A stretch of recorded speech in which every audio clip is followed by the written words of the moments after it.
Bonsoir, bonsoir, bonjour. C'est Congo News 24. Bande Konanga, comme toujours avant de commencer notre émission, nous disons merci à Dieu. Nous disons merci à nos chers abonnés et téléspectateurs qui nous suivent partout dans le monde et en RDC. Bande Konanga, soyez les bienvenus. À la une, formateur des rebelles ADF d'origine jordanienne aux arrêts Abin. Bandeko formateur, il y a ADF, Bakangi. Alors, tous à l'ensemble, nous avons développé une émission à l'élu. Deuxième point, Bandeko Nanga, et il y procès Tchébeya, réouvert ce mercredi et puis renvoyé au 6 octobre. Bandeko Fungama Kilelo, Bokoyoka extrait, donc et Fungama Kilelo, ne Bokoyoka, où est le cas qui kuna pour Isaac Pena, Mawatro. Alors, tous à la connecter pour tout développer ensemble. Troisième point, Bande Konanga, Eyindi, Bukanga Lonzo, arrestation et bandit. DG Matondo, Oya BCECO, Oya Zeko, dirigé Masolo, ya Bukanga Lonzo, alors a détourné 7 millions de dollars, alors aux arrêts. 10 ans de prison. Alors, tout développement ensemble, c'est qu'on est éthiquement matata. Tous à la connecter pour Isaiah Queen. Alors, Bande Konanga, tous à la connecter pour émission d'Abissé Bandi.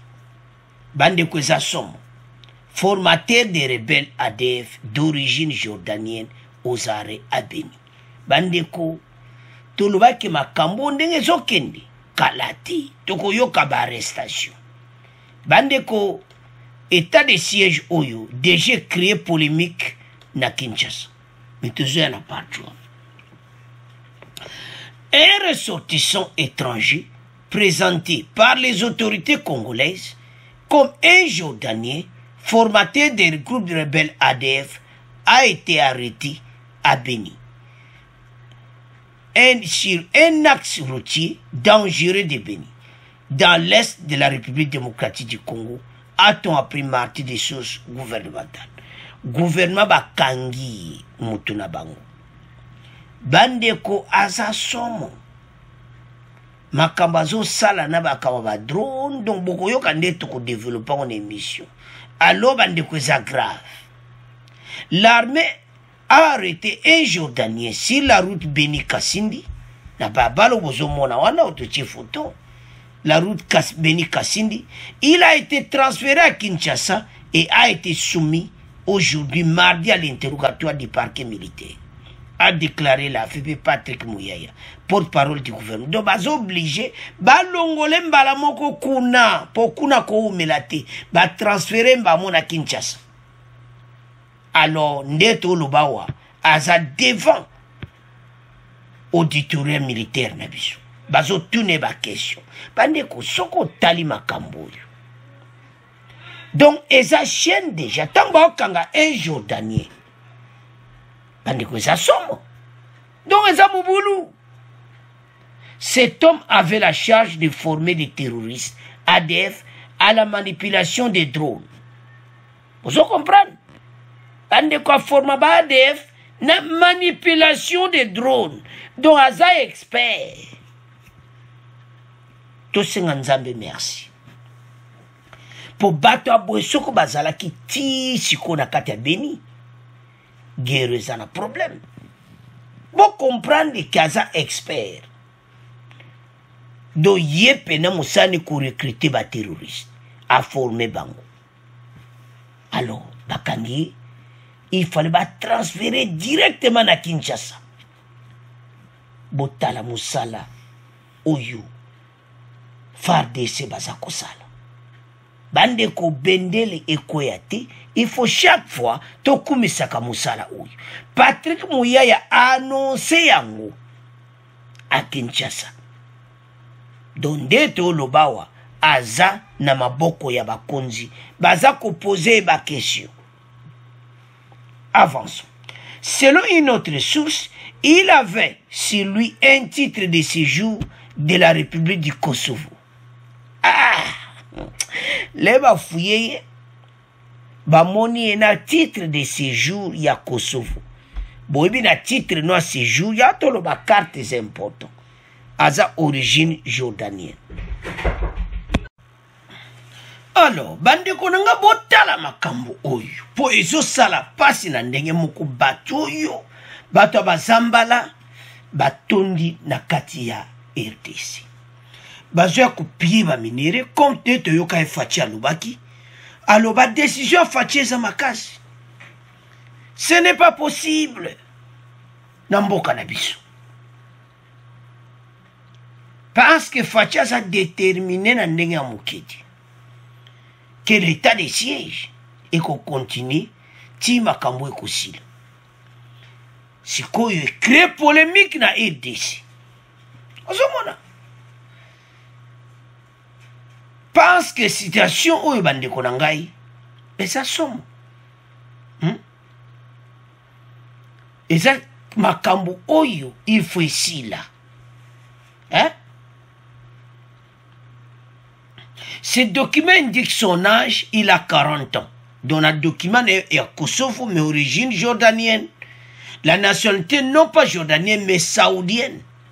Il y a Aza jordanienne, mais saoudienne, Nakate Mikanda Kosovo. Donc, au moment où la nationalité compliquée. Mais, un ex-otage des ADF avait témoigné auprès d'une équipe de l'AFP avoir vu des Caucasiens manipuler des drones dans une clairière, dans une forêt du territoire de Béni. Donc, ils ont manipulé des drones dans le territoire de Béni. Il y a un besoin à chaque fois. Ils ont dit que les experts dans les drones. Il faut comprendre les manipulateurs des drones. Oh, tala, bandeko situation za mobulu. Sote sa ba Congolais, to telema. Tous à l'ensemble pour Namboka oyo. Oyo za mboka na biso. Tout ce qui se passe pour le moment bandeko. Et bon tous à l'ensemble. Tous à la bomoko pour RDC oyo et kende libusu. Yango to senga na ba Congolais, to telema. Banguna ba vandeli biso na ndenga mukete na nord et na nord Kivu. Donc Béni eza place oyo bango bazoya koboma bato pona ba richesse biso mo ba minere to anango. Donc ça fait mal. Okotala la façon dont bazoboma bato. Botala nan jordanienne mais on saoudienne. Mais titre de séjour wapi Kosovo. Mais ça saoudienne jordanienne lui sur origine saoudienne. Totiano botanga. Alors c'est difficile parce que la situation na nezo koma boye ezamobulu. Donc il y a forma kabarebel. Alors les kakaba jiembala moko avion Kinshasa. Azana kin. Donc il fallait kandingi wana. Bandeko to soutenir effort de Sibasa Musala Kitoko. Alors, tu commences à premier point na bino, tu commences à deuxième point.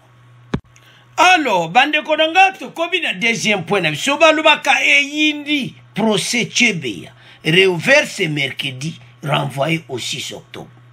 Bokoyoka oye salami kuna na procès Chebeya. E bandika ga lelo, mais mon boulot déjà bandi. Nana ti mon boulot kenga. Bandeko bokoyoka ngone extrait.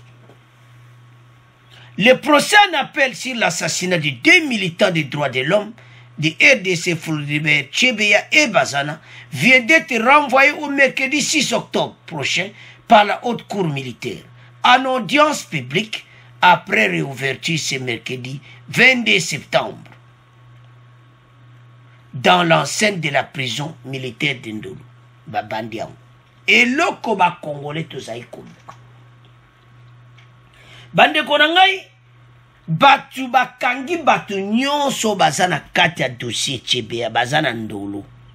Muto bazui ete ezakaka Général Numbi. Mais mokolo ezali. Yaza déjà za kokima. Bato tout babomaki bakangi bango. Donc oyo abomaki loko bakangi c'est bon. Le commanditaire ba ozo ete me moto abomaki bazo kende pena suka na prison. Batoyo ah non non non boko boma mutu ndenge wana ti. Bandiko la façon dont babomaki Tchebe ezo sala passe.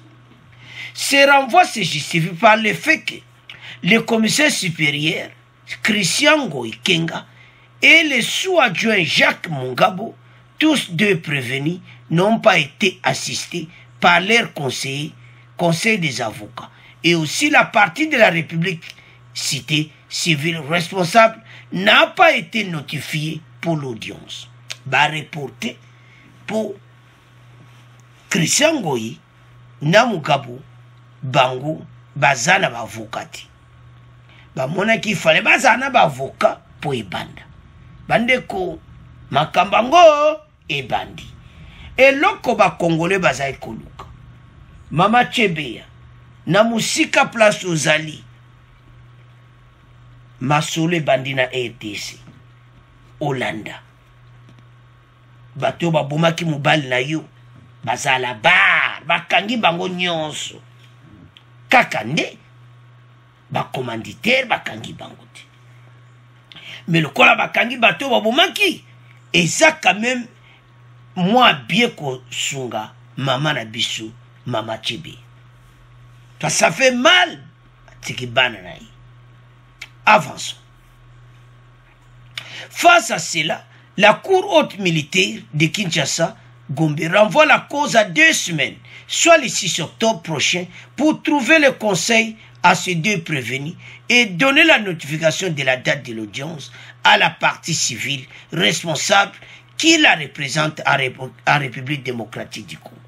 Alors, avant de progresser, tout le monde a extrait Oyo. Bon, on continue mission. L'actualité, c'est aussi la reprise ce mercredi en appel à la prison de Ndolo, ici à Kinshasa, du procès du double assassinat de Floribert Tchebe Baizire et de Fidel Bazana, condamnés par contumace à la peine de mort au second degré devant la cour militaire. Les policiers fugitifs Christian Ngoi Kenga Kenga et Jacques Mugabo ont été identifiés aujourd'hui.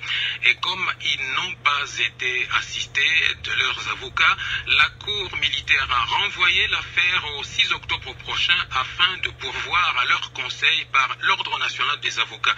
Le compte rendu de Jeff Ngoi. Tout commence par un tumulte provoqué par le commissaire supérieur Kenga Kenga. Licencié d'un institut supérieur de Lubumbashi, il choisit de s'exprimer en swahili. Il refuse de se tenir devant la barre et de répondre aux questions du juge. Il accuse la justice militaire de l'avoir arrêté comme un rebelle et de l'avoir privé de tout contact avec sa famille. Le juge rappelle à l'incriminé les dispositions de la loi en cas d'outrage à magistrat, notamment de le renvoyer en prison et de le juger et condamner comme rebelle. Il reste imperturbable. Avocat des partis civils, famille Tchebe Bazana, la voix des sans-voix et le Renadoc, maître Richard Bondo explique la procédure en cours. Ici, c'est la procédure en disjonction des poursuites parce que, au degré d'appel, devant la haute cour militaire, il a été décidé la disjonction des poursuites vis-à-vis des fugitifs. Il y avait 3 fugitifs. Les 2 qui comparaissent aujourd'hui, en l'occurrence Ngoi Kenga Kenga Christian et Jacques Mugabo, plus Mouilambwe Paul. Prévenus d'assassinat, enlèvement, terrorisme, désertion, détention illégale d'armes. Les 2 anciens fugitifs retrouvés ont interjeté appel le 31 mai dernier contre l'arrêt rendu en leur absence au mois de septembre 2015 au motif du mal jugé. Bandeko Christian Ngoi Kenga Kenga atie mobulu abiya koleka te basi normal mais zaika aussi présenté oloba lokola pe bazaki na bavoka te a créé moi incident moko na boyi ko se oleka la bar les cas bavoka bazala et tout ça alors il crée moi incident ba moni que voilà baluki la bango batubaya makamango ebandi mais yeba ke Christian okoloba bande okoboma batu na circonstance et salamaki et salaba congolais passe na ndenga mukiti. Alors procès le kana prison militaire Ndolo bandeko batu nyonso bako futa yango très très bien. ezosala mpasi komona koma bozwa moto boboma ye na ndenge wana bandeko ezosala mpasi tolobaki ke likambo oyo ate eke ndenge nini ti sukasuka tokokoma na suka yango oyo tozolobaki bakosala ya procès bato ebele batiaki tembe toza na état de droit bato bakoko vivre bongo te en suspense bazelaka procès eyaka te il sien de signaler bandeko ndenge eza wana tozotanga ensemble parce que citation oyo eza mobulu que le greffier divisionnaire de la haute cour militaire le colonel Jean Wanjoku avait seulement notifié la famille de Tchébéa qui constitue la partie civile que suite aux appels interjetés par le prévenu commissaire supérieur Ngoï Kenga et sous-commissaire adjoint Jacques Mugabo contre l'arrêt des sous RP 06610 rendu par la cour militaire de Kinshasa Gombe à cause auditeur militaire supérieur, ministère public et EPC contre le prévenu Mokalai, Wamateso, Daniel et consort. Bango tuana balegaki à part mibale bazaki na avocat. Alors, bandeko to doit analyser ngo na boyi. Parce que acte bango basalaki toyebi ke vraiment bakozwa tumbo ya munene bakozwa grand oyo kakasuka na prison yango chef esalaka pasi na oyo elekaki na gouvernement oyo dirige biso pendant 20 ans na 2010 basali procès wana banumbi nyonso balekaki ese bato bayebaki te ke numbi ayebi yango bayebaki parce qu'ils étaient corrompus. Procès à 2010 et ça la katisi ko na suni na pasi. Comment na comment que na 2010 bandeko tolanda très bien. Numbi aleki à la barre awangani nai. Batu nyonso ba policier wana o bazalaki baleki à la barre ba wangani na bango. 10 ans après, makambo ekobima sous pression ya communauté internationale.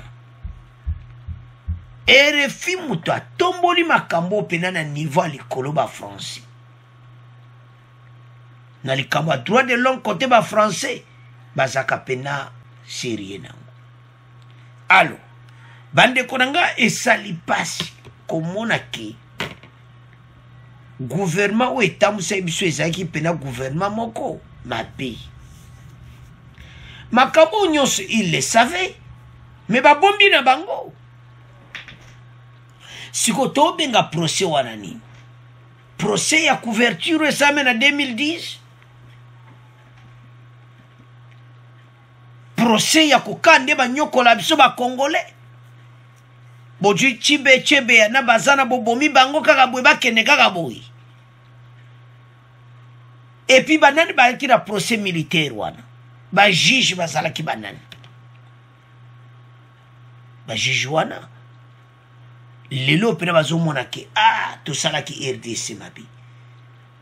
Bosalaki famille chebe ya mabete et descendé mabi. Kaka ye famille wana ti. Parce que tout le monde était touché. Comment batu nyonso bazaki akiti bakanga ebangote jusqu'à ce que nzamba alala kati ba policiers babimaki libanda ba beti clairon et pas ba journaliste français siko tant tozotala gouvernement oza ko diriger biso kosala jugement ya lokuta. Vous comprenez émotion tout ça dans mon émission. Bon sali grand procès en 2010. Bandeko mais procès wana ba bindele batte pele bazo filmer. Ba l'accent no documentaire mais eza faux procès.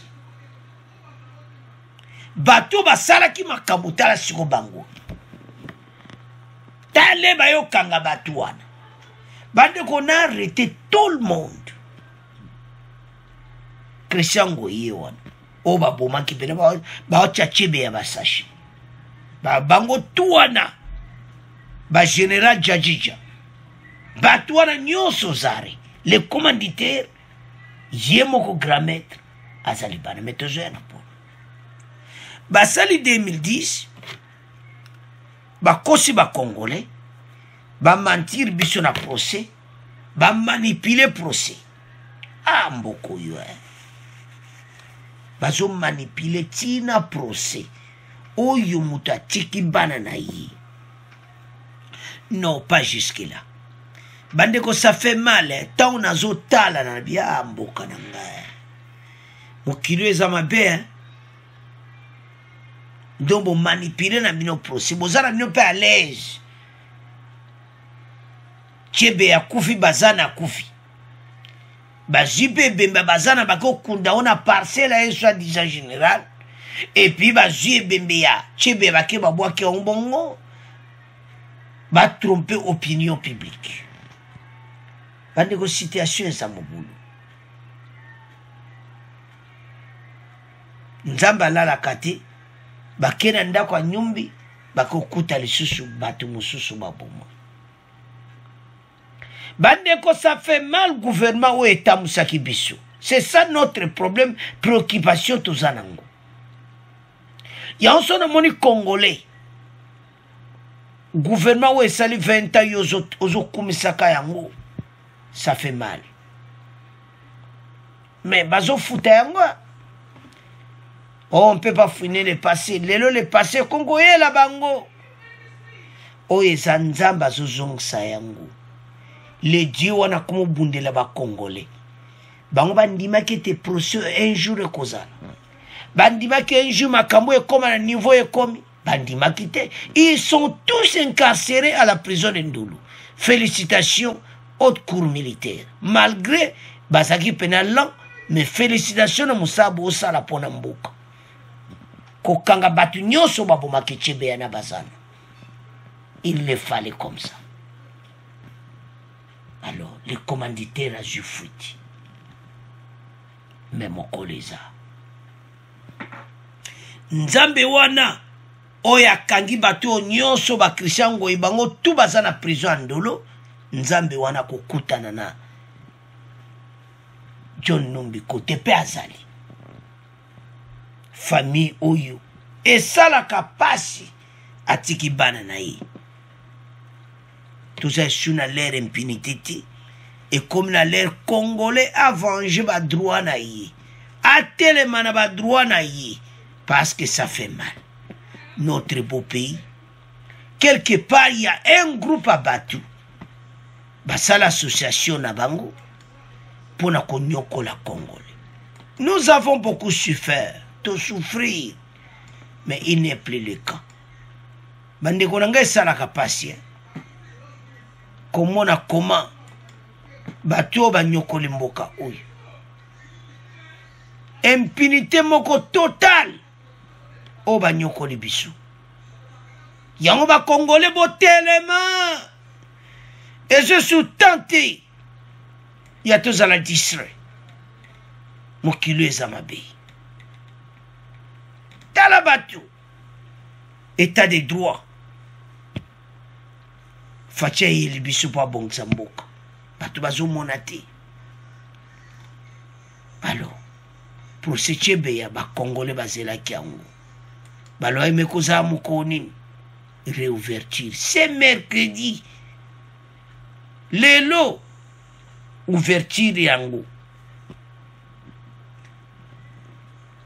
bato babomaki mena bakomi kofuta yango bandeko makila Tshebe ya yango bakomo futa mais bato bakozwa grand punition alors gouvernement oyo eleki bayeba o basalaki biso bakosa biso na 2010 siko vraiment solo ebandi alors kala te tokoyeba bakozala condamné na prison makala ce qui a plus de 20 ans de prison pour avoir tué Tshebe ya et bazana Alors, c'est à ce point que comment clôturer.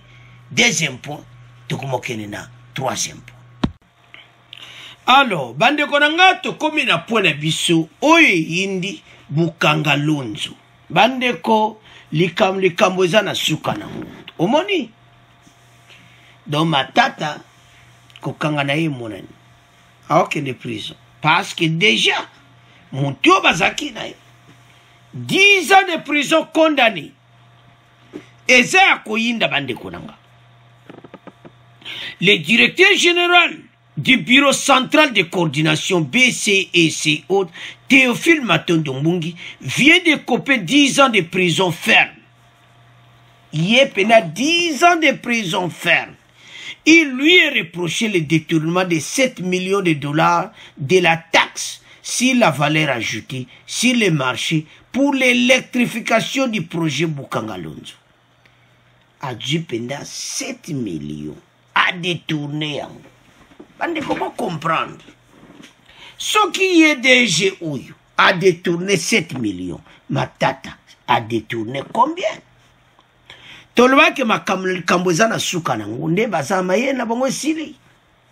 Ils seront tous aux arrêts. Donc Matata Mpoyo se prépare à se préparer déjà prisonnier. O baluba kabilia kibi kuki. Aneko ikanu kamona suka na ngunde.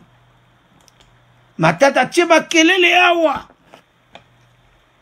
Place aux hommes qui Matata azo kene prison où ils ont preuve. Bandeko deje oyo azala ki beda na kati ya projet Bukanga Lonzo. Alors, batutu muta gaye na marque na yi. Alekanda balar. Monde RDC za otambola. Mutuna mutu kuna zolia na marque na yi. Ye kote a bendi 7 millions na marque na yi.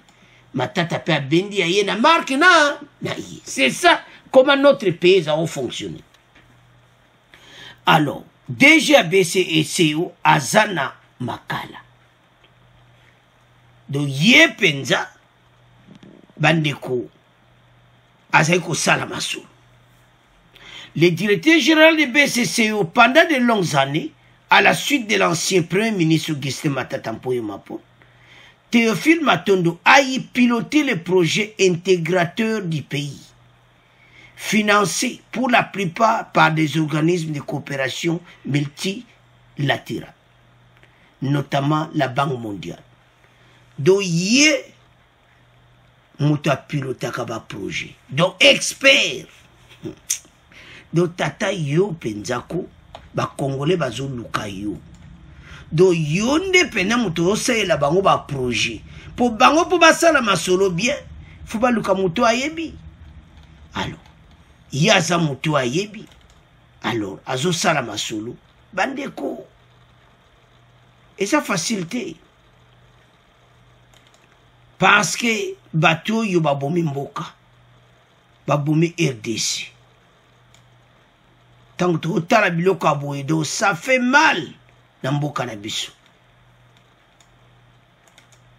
Ba yibi, do ba saka di pene na mbongo mboka ko. Mais comme étant, bato yo, ba vivre, ba futa yango. Et de c'est comme le kola ligablo. De mutu na mutu, aye, a manipuler, mutu na mutu, aïe, à manipuler, mais comment? Donc c'est trop bandeko nangai. Donc Ndegazawana, Obalwaka 10 ans de prison. Si tu commences là, Matata, akolia combien? Mbala naï. C'est grave. Donc yé pena sala kaba projet de te commis wana bandeko. Présenté à la justice par l'inspection générale des finances pour détournement des derniers publics dans le cadre du parc agro-industriel Bukanga Lonzo, Théophile Matondo Mbungu a été arrêté le 28 juin dernier et conduit directement à la centrale prison de Makala. Azana Makala. Pour elaksa comment Matata Mponyo azokende prison. Nouvelle Kouyi. Ici de rappeler que dans cette même affaire, le sénateur Matata, présenté par l'inspection des finances, comme principal auteur de la débâcle financière, engloutissant plus de 100 millions de dollars. Donc, selon le rapport à IGF, Matata Mpoyo yende penoyo kankolo masolo. Théophile Matondo yende mouta pilotage de projet. Donc yepe na beta kaba projet. Allo monsieur Matondo boni koa. Bo toza ndeni toza na projet moka. Bwana projet boya. Yewana. Ale tabo kota kepa Matondo kabui. Abandi bino ba projet nena ko bena mbongo na trésor public. Nzambe na ngai. Yo peno se expert yo. Ale mbala moka bendi na mbongo ne 7 millions à TVA. Eza ya kuinda esi yindi. Bande ku IGF atiaki na rapport. Ndeto loba azana makala. 10 ans de prison. Pour na projet Bukanga Lonzo. Siko Matata Mpoyo kokima wapi. Bande ku ezo sala pasi pe mawa. Bakateli. Ba memaki d'abord na makala. Après, c'était hier, Ndeba Katela qui est 10 ans de prison. Le 21 septembre, Ali Ambala. Donc, il y a un architecte qui a un projet. Matata Mpoyo Nkolo Makambo. Il y a bendi 100 millions de dollars. Alors, donc, Tatoyo, Balobike, Bande ba komi wana, Matondo a piloté des projets intégrateurs du pays, financés pour la plupart des organismes de coopération multilatérale, notamment la Banque mondiale. Donc, dossier à Banque mondiale, avec l'Ikondeza, il faut benga Matondo, ayabete la bino grand projet. Ah, Matondo. Donc, yo danger, yo déjeu. Hey, bande ko. Des projets intégrateurs, il y a pays. Donc, coopération multilatérale, notamment la Banque mondiale. Donc, ndenga zawana, aza mutu ba projet nyosa peyo ba kosa ba congolais, yé mutazaï ko salaire. Hey! Bandeko, ça fait mal. Et puis, au seul pays, on a dit bureau central de coordination. Ah! Non. Batou yo bandeko nanga, eza mawa. Azolia mbala na makala, sikoyo Matata Mpoyo akoloba nini. Po tata oyo, basi batuni makama Matata Mpoyo. Tata oyo asia lobi makambo nyonso. Tata oyo asia poati nyonso pona Matata Mpoyo. Siko Matata Mpoyo akobatama wapi. Bande kolanga eza mawa. Matata Mpoyo fa beta pena benda ki 100 millions de dollars. Tata oyo 7 millions du 10 ans. Bongo yo 100 millions. Yo faut mettre à 30 ans. Nazomona. Parce que vous comprenez. 7 millions de dollars. Matondo Mbungu azo ekopé 10 ans de prison. Bongo yi. Ah, IGF Salamasulu. Batu yo banyokoli batu. Babomi mboka. Mais il est temps que oyo nyonso bayibaki bakoma kozongisa yango. Bande kozo sala pasi. Notre beau pays la RDC. Batu ba commission lokola poubelle. Mutu nyonso akomo yape ayibi naye aleka nango me tawana tokutikela bango lisuti. Bande ko banyokoli batu. Basakane esprit ya batu. Mais il est temps. Parce que tolembi tant tozomona makamba boye tobi non. Ce n'est pas possible. Notre beau pays, la RDC, batu bazo sala mayuya na ndenga muketi akepe abeti kop na ye ayebika ake ekoleka nango comme za système à gouvernement de Kabila bozo bambongo zo kene kaka boye. Alors architecte Matondo bandeko azolia mbala na makala. C'est à ce point de comment clôturer mission na biso. Alingete asali vraiment solo au revoir. Bon abonné massivement. À la prochaine.